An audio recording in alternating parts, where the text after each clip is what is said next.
man, I was a I still am a huge fan of seeing bands live. There are definitely shows that kind of stick out.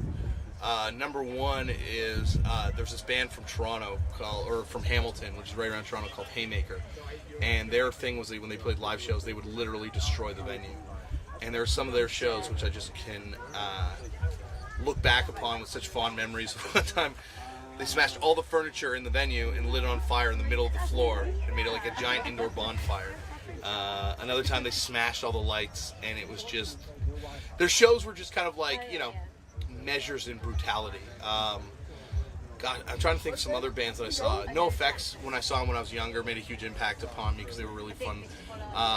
Andrew WK, before we started touring, going to see him live because we had just started in the band, and I would do these dumb things like I'd psych myself up before we played by trying to get myself really angry, and then we'd go and play and I'd try and knock people down. And then I saw Andrew WK, and I saw there's definitely an aggressiveness to his live show, and there's an energy, but it's not based on intimidation or hurting people. It's based on everyone having a good time, and that just totally flipped the script for how I thought a good live band was. Because I was used to the Haymaker school of throwing things at the audience. If kids are sitting down on the floor, you throw a chair at them and get them to stand up. And then seeing Andrew WK and being if people are sitting down on the floor, go and stand beside them and make them jump up by positive energy. Those were some huge ones for me. There's tons. Elliott Smith, seeing him live. Ben Lee was incredible too. Smog, when they did I Break Horses, I nearly broke down in tears. So many. I was like a real nerd for a while. I saw the Rolling Stones play at a club in Toronto that held about 400 people. The Triple Rock Social Club, which is an amazing venue in Minnesota, run by the guys from the band Dillinger 4. And they just treat you so well there. It's run by people in a band, so they kind of spoil you rotten. Another club, CBGB's, was amazing to get to play. The Gilman in San Francisco, or Berkeley, sorry. I can't remember the name of the club, but the one in Brighton that's a super famous club that's being threatened with legal action right now. I can't remember what it is. It's a great club, and one of the it's kind of sad because you lose a lot of these live venues, and I don't know what it's like too much over in the UK, but in Toronto we seem to be losing venues right and left, and it's sort of these classic institutions where you have so many positive memories tied to going to see concerts there, like the Cathedral and Reverb, which is the sort of ultimate venue for punk bands in Toronto that we used to all play at. It's now gone, so we're losing these sort of classic venues, and it's kind of like this bittersweet thing, remembering all the great shows you get to see there, but then realizing that there's not going to be any more great shows at that venue.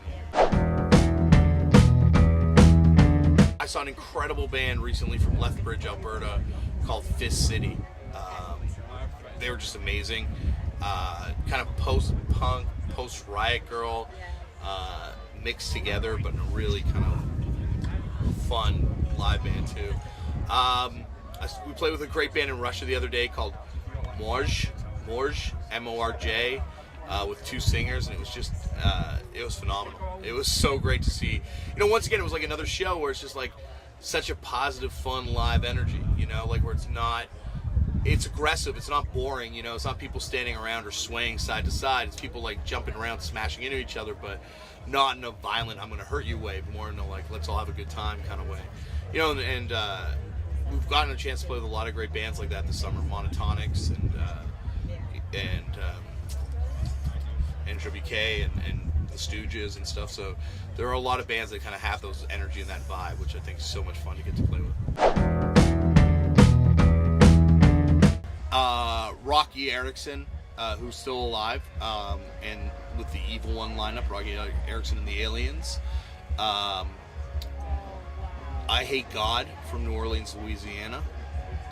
Bastard from, I believe, Tokyo, Japan.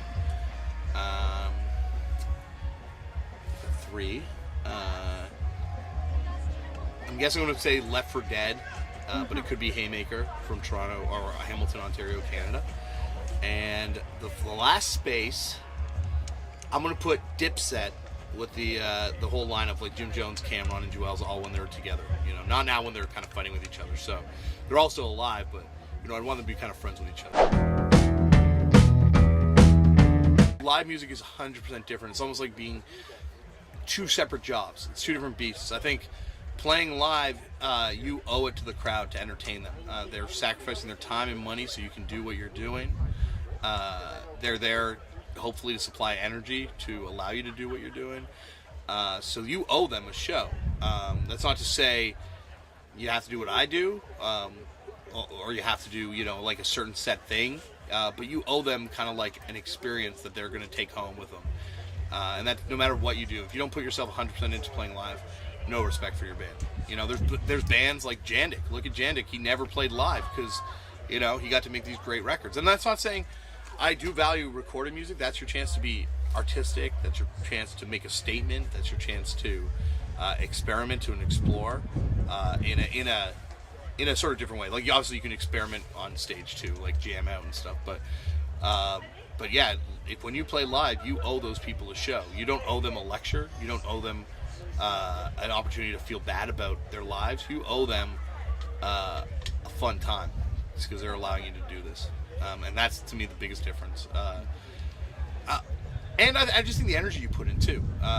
When you play, when you record, if you're not having a good day and you're not up on the energy, it's fine. You can go back and record the next day. If you're playing live and you're not up in the energy and you're not feeling good, you'll ruin the show. and that's unfortunate. Like we've definitely played some terrible shows because I've been like that.